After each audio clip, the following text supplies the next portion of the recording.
Kia ora. Today we're going to introduce you to some more of our ancient grains and legumes from the collection we have. So starting off here with dry beans. So dry beans for my whole lifetime, which is, getting on, I've never ever really seen anyone much growing dry beans. I've never had dry beans in my diet until the last 10 or so years, maybe 15 years. But our ancestors obviously came here with dry beans as a really important part of their diets, because we have many New Zealand heirloom dry beans in our collection with amazing stories. They came from all around the world and they were clearly a fairly staple part of the diets of our ancestors. So I've just noticed that the darker beans have more flavour and they're better for refried bean type dishes, and the lighter beans are better for baked bean type dishes or even hummus. So what have we got here, Rachel? So we've got the refried beans here. So the beans were boiled the day before and then fried off some onions and garlic and put the beans back in, fried them up, added some tomatoes and stock to fully heat the beans all the way through and make them nice and soft. Mashed them with some chili and smoked paprika, and then finished with some fresh herbs. I think we've got coriander and parsley in that today. Yeah, it looks delicious. That's a really good standby meal, easy to make with everything from the garden. Yeah.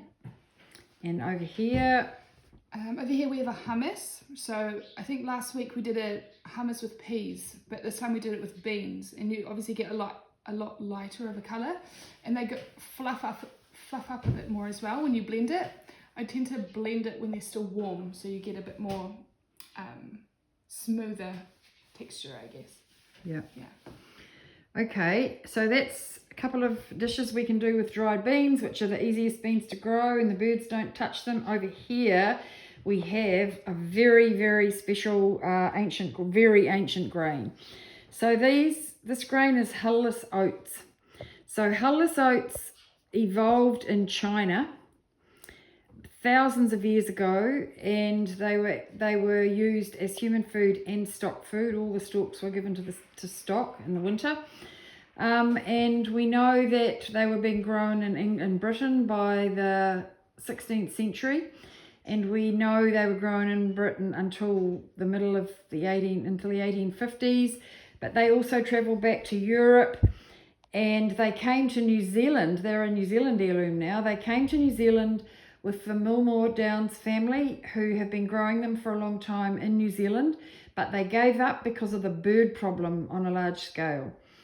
So they're ideal for home gardeners to grow biointensively, where it's fairly easy to cover from the birds.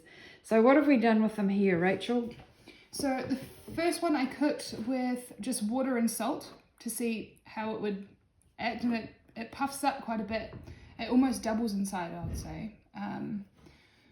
Good texture, good flavour. And then the next one I did was... Well, that first one that's delicious, isn't it? You can eat it just like rice. It's actually softer than rice, isn't it? Yeah. Like oats are, really, aren't they? Mm-hmm. Yeah, I was really impressed with the oats, just like that. And then here...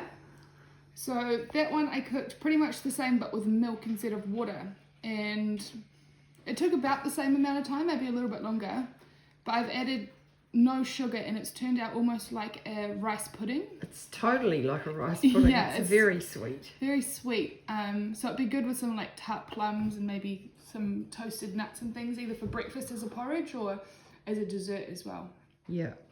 Okay, so the one thing that was really noticeable about the rolled oat, the naked oats, is that they come out of their husks very easily when they're threshed. So there were really no husks on any of those grains, and we didn't do anything. So they were pretty easy to use. Mm-hmm. Kia ora. So it's getting exciting. Thank you. Catch you next week.